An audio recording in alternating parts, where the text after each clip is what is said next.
नमस्कार, राजस्थान स्पेशल में आप सभी का स्वागत है। मैं हूं आपके साथ नलिनी सिंह पालीवाल। राजस्थान विधानसभा अध्यक्ष वासुदेव देवनानी ने शुक्रवार को अजमेर के जवाहरलाल नेहरू चिकित्सालय का औचक निरीक्षण किया। उन्होंने लू और तापघात हीट वेव से ग्रसित मरीजों के लिए उपलब्ध सुविधाएं और कैजुअलिटी परिसर और प्री फैब्रिकेटेड वार्ड में मरीज के लिए की गई व्यवस्थाओं का जायजा लिया। देवनानी ने कहा कि तापमान 42 डिग्री से ऊपर चल रहा है, ऐसे में गर्मी से बचाव के विशेष प्रबंध करने और तापघात के मरीजों के लिए अलग से आरक्षित वार्ड में वरिष्ठ चिकित्सक उपचार दें।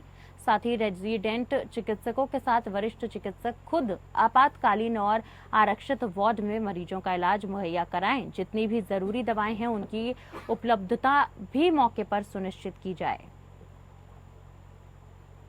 आपको बता दें कि राजस्थान विधानसभा अध्यक्ष वासुदेव देवनानी ने शुक्रवार को अजमेर के जवाहरलाल नेहरू चिकित्सालय का औचक निरीक्षण किया। उन्होंने लू और तापघात हीट वेव से ग्रसित मरीजों के लिए उपलब्ध सुविधाओं और कैजुअलिटी परिसर और प्री फैब्रिकेटेड वार्ड से मरीज के लिए की गई व्यवस्थाओं का जायजा लिया। और खबर पर ज्यादा जानकारी के साथ संवाददाता रूपनारायण सावरिया हमारे साथ जुड़ चुके हैं। रूपनारायण, राजस्थान विधानसभा अध्यक्ष वासुदेव देवनानी ने शुक्रवार को अजमेर के जवाहरलाल नेहरू चिकित्सालय का औचक निरीक्षण किया।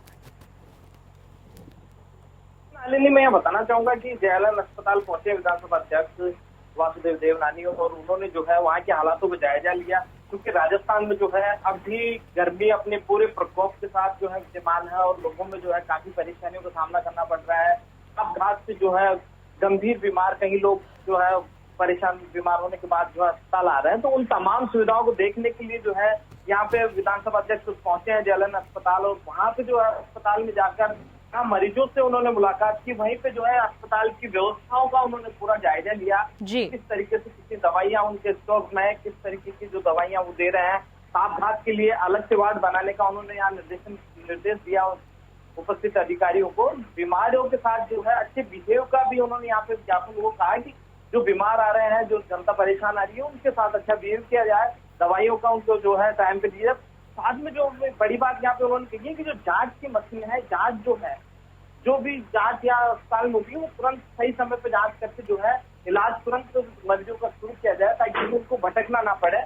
और तमाम व्यवस्थाओं को यहाँ देखते हुए उन्होंने अपना पूरे उसमें अस्पताल में विजिट किया और अस्पताल को देखा। जी बिल्कुल रूपनारायण, आप ज्यादा जानकारी के साथ लगातार बने रहिए हमारे साथ।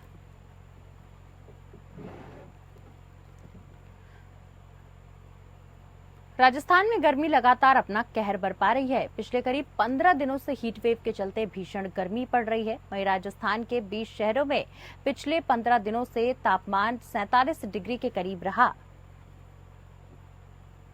आपको बता दें कि इतना ही नहीं, इस जानलेवा गर्मी में 67 लोगों की मौत भी हो गई। बता दें कि 2 साल पहले भी तो भीषण गर्मी पड़ने के चलते तापमान 45 से 46 डिग्री के करीब रहा, लेकिन इस बार राजस्थान में तापमान 49 डिग्री के ऊपर पहुंच गया। सबसे ज्यादा गर्म यहां पर जोधपुर का फलौदी क्षेत्र रहा। यहां 3-4 दिनों तक तापमान 50 डिग्री के करीब पहुंच गया। और देखिए जिस तरीके से तापमान में लगातार इजाफा हो रहा है, इससे लोगों की मुश्किलें लगातार बढ़ रही हैं।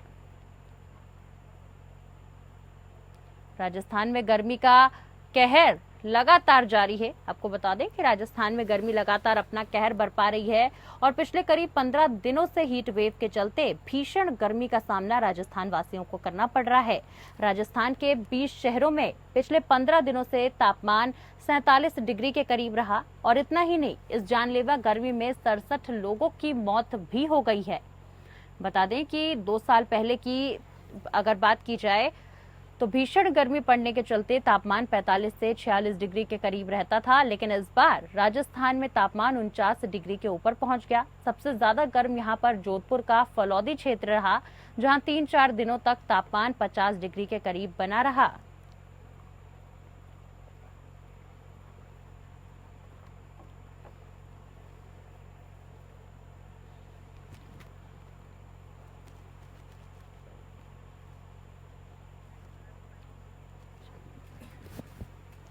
और देखिए, राजस्थान में गर्मी लगातार अपना कहर बरपा रही है। पिछले करीब 15 दिनों से हीट वेव के चलते भीषण गर्मी पड़ रही है और राजस्थान की जनता बेहद परेशान है।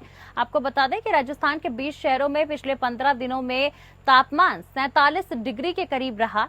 तापमान 47 डिग्री के लगभग दर्ज किया गया और इतना ही नहीं, इस जानलेवा गर्मी में 67 लोगों की मौत भी हो गई। बता दें कि 2 साल पहले की अगर बात की जाए तो भीषण गर्मी पड़ने के चलते तापमान 45 से 46 डिग्री के करीब रहा, लेकिन इस बार राजस्थान में तापमान 49 डिग्री के ऊपर पहुंच गया और सबसे ज्यादा गर्म राजस्थान का जोधपुर का फलौदी क्षेत्र रहा, जहां 3-4 दिनों तक तापमान 50 डिग्री के करीब भी पहुंचा।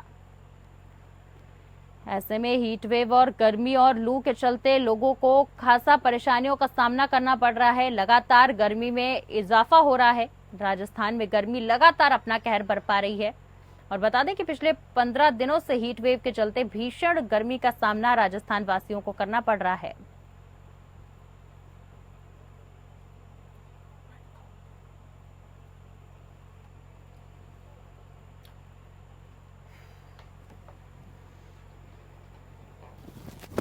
भीषण गर्मी के कारण राजस्थान में 67 लोगों की हुई मौत। लगातार राजस्थान में गर्मी का कहर जारी है। हीट वेव से लोग बेहद परेशान। चिलचिलाती धूप और गर्मी से लोगों को करना पड़ रहा सामना।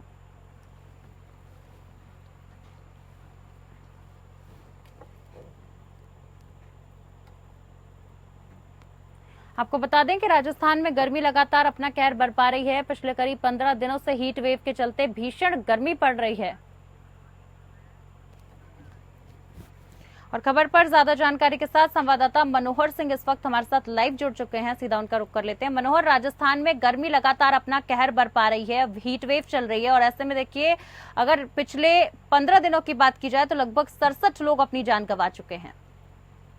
देखिए, निश्चित तौर पर नलिनी स्पष्ट है कि राजस्थान ही नहीं पूरे देश के अंदर लगभग देखें तो गर्मी का कहर है। और पश्चिमी राजस्थान में इस वक्त हम जिस तरह से जोधपुर में है और सूर्य नगरी के अंदर, तो ये कहें कि पिछले 15 दिन से जबरदस्त हीट वेव है। और राजस्थान की हम बात करें तो लगभग 67 मौत अभी तक हो चुकी है। हालांकि ये आंकड़ा बड़ा है, लेकिन सरकार ने जो जारी किया है वो लगभग कहीं न कहीं जो 67 का बताया जा रहा है। और इस गर्मी को लेकर हमारे साथ में और भी लोग हैं, हम बात करना चाहेंगे। जो माहौल गर्मी का बना हुआ है, घनश्याम जी, क्या है गर्मी को लेकर? सरकार कितनी सजग है और गर्मी को देखते हुए क्या लग रहा है आपको? इस गर्मी को देख के सरकार की तरफ से कोई तरह के माकूल इंतजाम हमें नजर नहीं आ रहे हैं, लेकिन मेरे जीवन में मैंने ये इतनी गर्मी पहली बार देखी है। भयंकर गर्म हवाओं के चलने के कारण और 50 डिग्री सेल्सियस तापमान के आसपास जो है, और पश्चिमी राजस्थान में सबसे गर्म जगह जो है वो फलौदी है, वहाँ तो 50 से भी पार हो गया आंकड़ा। और रोज लोग सड़कों पे जो है गिर रहे हैं, हालत खराब है। सरकार की तरफ से कोई माकूल व्यवस्था नहीं है और इतनी भीषण गर्मी है, लोग काम नहीं कर पा रहे हैं, सारा जीवन अस्त व्यस्त हो रखा है। देखिए, निश्चित तौर पर कहीं न कहीं जोधपुर के अंदर बात करें, चाहे जोधपुर हो चाहे फलौदी हो, तो 50 के आसपास का पारा जो जा रहा है और सरकार की माकूल जो व्यवस्थाएं होनी चाहिए वो नहीं हो पा रही है। इस तरह का माहौल जो है जोधपुर में देखने को मिल रहा है। जी नलिनी। जी मनोहर, साथ ही साथ मैं आपसे ये भी जानना चाहूंगी कि गर्मी को देखते हुए क्या प्रशासन की तरफ से कोई भी इंतजाम किए गए हैं और हॉस्पिटल सुविधाओं में क्या कुछ इजाफा किया गया है? देखिए, निश्चित तौर पर मैं आपको बताना चाहूंगा कि जिस तरह से जोधपुर की हम बात करें तो हॉस्पिटल के अंदर भी गर्मी से बेहाल है लोग, क्योंकि जो स्थितियां हैं वो माकूल व्यवस्था जो करनी चाहिए प्रशासन को वो नहीं कर पाया है। क्योंकि जो पहले से कूलर जो लगे हुए हैं वो भी फेल हो रहे हैं और एसी भी इस वक्त जो है काम नहीं कर रहे हैं। तो स्थितियां जो है कहीं न कहीं गंभीर है। और अभी जो आज की बात है तो आज भी लगभग 47 डिग्री टेम्परेचर जोधपुर के अंदर दिख रहा है। स्थितियां कहीं न कहीं बहुत गंभीर है। सरकार को कहीं न कहीं उचित कदम उठाना चाहिए, प्रशासन को कदम उठाना चाहिए, लेकिन कहीं न कहीं दिख नहीं रहा है। जी बिल्कुल, बहुत बहुत शुक्रिया आपका हमारे साथ जुड़कर तमाम अपडेट्स साझा करने के लिए जोधपुर से। और इसी के साथ खबरों में आगे बढ़ते बता दो कि सब इंस्पेक्टर भर्ती 2021 पेपर लीक के मास्टरमाइंड को सीकर से गिरफ्तार किया गया। आरोपी मार्च 2024 से ही फरार चल रहा था। पुलिस ने 2 महीने में 2000 किलोमीटर तक पीछा कर आरोपी का पीछा किया। दरअसल जोधपुर रेंज आईजी की स्पेशल टीम ने शुक्रवार को ये कार्यवाही की। बताया जाता है कि आरोपी पौरव कालेर ब्लूटूथ से नकल कराने में एक्सपर्ट है। इससे पहले अक्टूबर 2021 पटवारी परीक्षा में ब्लूटूथ से नकल कराने में गिरफ्तार किया गया था। अब उसे एसओजी को सौंपा गया है। दरअसल आरोपी ने पूछताछ में बताया है कि वो चाणक्य के नाम से बीकानेर में कोचिंग चलाता था। और देखिए, बड़ी सफलता रेंज के साइक्लोनर स्ट्रॉन्ग और टोरमेटो टीम को मिली है। राजस्थान के बहुचर्चित पेपर लीक घोटाले के मोस्ट वांटेड मास्टरमाइंड पौरव कालेर को रेंज की स्पेशल टीम ने सीकर जिले से दबोच सकने में बड़ी सफलता हासिल की है। इसके लिए रेंज स्तर पे, साइक्लोनर टीम के स्तर पे ऑपरेशन पताका चलाया गया था। करीब 2 महीने से पुलिस इसके पीछे लगी हुई थी। इस आरोपी पर 50,000 रुपये का इनाम पुलिस मुख्यालय के स्तर पर घोषित है। 50,000 रुपये का यह इनामी बदमाश सब इंस्पेक्टर भर्ती घोटाला 2021 और उसके पहले पटवारी भर्ती घोटाले का भी मास्टरमाइंड रहा है। ब्लूटूथ के आधार पर किस तरीके से इस घोटाले में शामिल होकर क्या करना होता है, इसका यह बहुत बड़ा एक्सपर्ट रहा है। बहुत महत्वपूर्ण खुलासे इसके द्वारा किए जा रहे हैं और इन खुलासों के आधार पर मुझे लगता है कि भर्ती घोटाले में जो पेपर लीक भर्ती घोटाला चल रहा है उसमें एसओजी को और बड़ी सफलताएं मिलेंगी। चलिए, खबर पर ज्यादा जानकारी के साथ संवाददाता मनोहर हमारे साथ जुड़ चुके हैं। मनोहर, सब इंस्पेक्टर भर्ती 2021 पेपर लीक के मास्टरमाइंड को पुलिस ने गिरफ्तार कर लिया है। पुलिस को एक बड़ी सफलता मिली है। नलिनी, निश्चित तौर पर जिस तरह से कल जो रेंज आईजी ने बताया है विकास कुमार सिंह ने, तो 50,000 का जो इनामी है 2021 के अंदर सब इंस्पेक्टर भर्ती का जो मामला था उसके अंदर उस आरोपी को कल गिरफ्तार किया है। और उसके अलावा भी कई बड़े राज जो है खुल सकते हैं। पटवारी परीक्षा से भी जुड़ा हुआ तार हो सकता है। इस तरह की जांचें सामने आ रही है।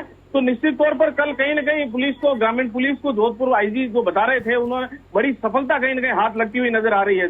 जी बिल्कुल मनोहर, बहुत बहुत शुक्रिया आपका हमारे साथ जुड़कर तमाम अपडेट्स खबर पर साझा करने के लिए। और देखिए, कहीं ना कहीं इस पूरे मामले में पुलिस को एक बड़ी सफलता मिली है, क्योंकि ये जो आरोपी है ये एक लंबे समय से फरार चल रहा था। बता दें कि मार्च 2024 से लगातार पुलिस इसकी छानबीन कर रही थी और अब जाकर सीकर से उस आरोपी को पकड़ा जा चुका है। बता दें कि आरोपी ने पूछताछ में खुलासा किया है। उसने बताया कि वो चाणक्य के नाम से बीकानेर में कोचिंग चलाता था। बहरोड में पुलिसकर्मी के साथ मारपीट करने और राज्यकार में बाधा डालने के मामले में 10,000 के इनामी बदमाश को गिरफ्तार किया गया। बहरोड डीएसपी कृष्ण कुमार ने बताया कि 9 मार्च को परिवादी अशोक कुमार ने मामला दर्ज कराया, कि जो कि head constable police line Kotputli में कार्यरत है। 9 मार्च को अशोक कुमार सरकारी वाहनों का निरीक्षण करने हाईवे से बहरोड कस्बे की ओर पैदल जा रहे थे। उसी दौरान एक कार से आए 2 युवकों ने वहां खड़े एक आदमी के साथ लड़ाई झगड़ा कर रहे थे। तभी अशोक कुमार ने अपना परिचय देकर बीच बचाव करने लगे। उसी दौरान दोनों युवकों ने अशोक कुमार पर गाड़ी चढ़ाने की कोशिश की, लेकिन अशोक कुमार बच गए और गाड़ी आगे खड़े पोल से जा टकराई और उसके बाद अशोक कुमार ने उनमें से एक को पकड़ लिया। तभी दूसरे युवक ने कट्टा निकालकर फायर कर दिया। दोनों बदमाश वारदात के बाद मौके से फरार हो गए, जिस पर अलग अलग धाराओं में मामला दर्ज कर जांच शुरू की गई है। दरअसल पुलिस ने कार्यवाही करते हुए शुक्रवार को उनमें से एक को गिरफ्तार किया है। वहीं डीएसपी ने बताया कि पकड़े गए बदमाश को कोर्ट में पेश कर रिमांड पर लिया जाएगा, ताकि फरारी के दौरान किन किन लोगों ने सहयोग किया उनको पता चल सके। साथ ही आपको बता दें, पकड़े गए बदमाश पर बहरोड नीमराना में अलग अलग धाराओं में मामला दर्ज है। उस देर करीब 6:30 बजे मैसेज मिला था कि हीरो चौक के पास कोई एक्सीडेंट। तो हमने आके देखा कि एक बैजनोई कंपनी की बस वो चल रही थी फास्ट लाइन पे, उसके बगल में गाड़ी चल रही थी, उसके टच होके और ये स्लो लाइन पे जो आयसर चल रही थी उसमें एक आयसर कैंटर ट्रेन पे आ गई और बस है वो मिडल लाइन पे चली गई। लेकिन इसमें अभी कोई कितने लोग घायल हुए? अभी कोई नॉर्मल है, ऐसी कोई ज़्यादा दिक्कत वाली बात नहीं। खबर पर ज्यादा जानकारी के साथ संवाददाता रूपनारायण सावरिया हमारे साथ जुड़ चुके हैं। रूपनारायण, बहरोड में पुलिसकर्मियों के साथ मारपीट करने और राज्यकार में बाधा डालने के मामले में 10,000 के इनामी बदमाश को गिरफ्तार किया गया है। क्या है पूरा मामला, दर्शकों को बताएं।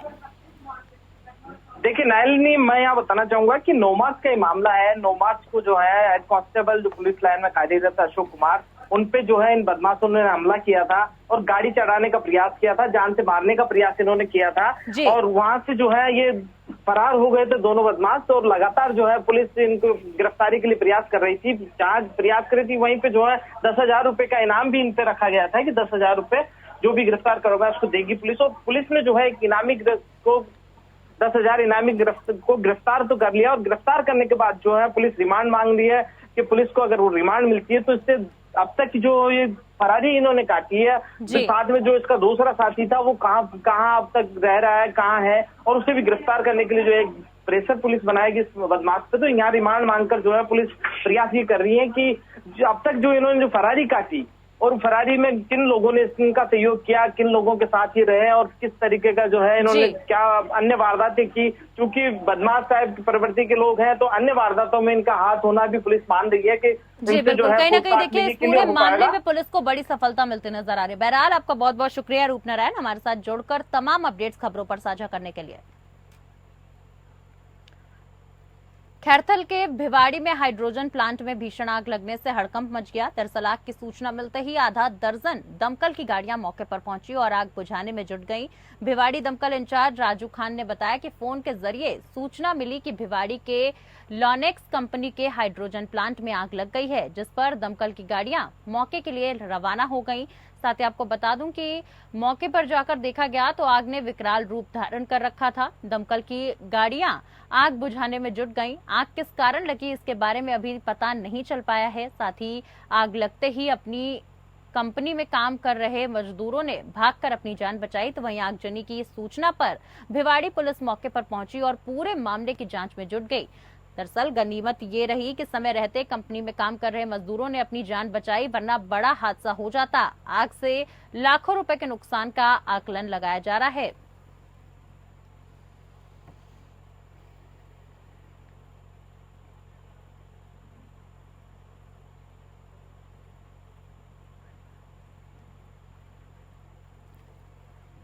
जोधपुर ग्रामीण के पीपाड़ शहर थाना क्षेत्र के बाड़ा खुर्द में एक दर्दनाक हादसा हुआ है, जहां पानी की डिग्गी में डूबने से एक ही परिवार के 3 लोगों की मौत हो गई है। जी हां, हादसे में मां, बेटा और बेटी की जान चली गई। एक ही परिवार के 3 लोगों की मौत से इलाके में मायूसी छाई हुई है। बता दें कि घटना तब घटी जब एक महिला अपने खेत में कपड़े धोने के लिए गई थी। कपड़े धोते समय उसका पांव फिसल गया और उसका बेटा पानी की डिग्गी में गिर गया। बेटे को बचाने के प्रयास में महिला और उसकी बेटी भी डिग्गी में गिर गई। घटना की सूचना मिलते ही पुलिस मौके पर पहुंची और तीनों के शवों को डिग्गी से बाहर निकाला। मृतकों की पहचान मां, बेटे और बेटी के रूप में हुई है। साथ ही पुलिस ने शवों को पीपाड़ अस्पताल के मोर्चरी में रखवाया है। इस हृदय विदारक घटना के बाद गांव में शोक की लहर दौड़ गई है। तो वहीं तीनों की मौत से परिवार और गांव में गहरा सदमा है। बता दें कि पुलिस मामले की जांच कर रही है और आगे की कार्रवाई जारी है।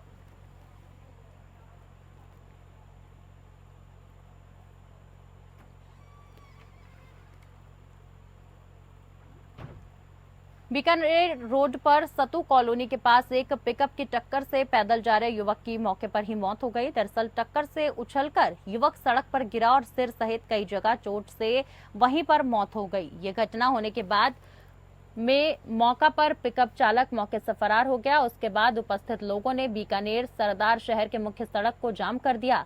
दरअसल थाना अधिकारी अरविंद भारद्वाज ने बताया कि इस सड़क हादसे में पुलासर गांव के टीनू सैनी की मौके पर ही मौत हो गई, जिसका शव निजी वाहन की सहायता से राजकीय अस्पताल की मोर्चरी में रखवाया गया है। मौके पर उपस्थित लोगों ने पीड़ित परिवार को 50 लाख रुपए का मुआवजा और घर के एक सदस्य को सरकारी नौकरी की मांग को लेकर बीकानेर जाने वाली मुख्य मार्ग पर जाम लगाकर विरोध किया है।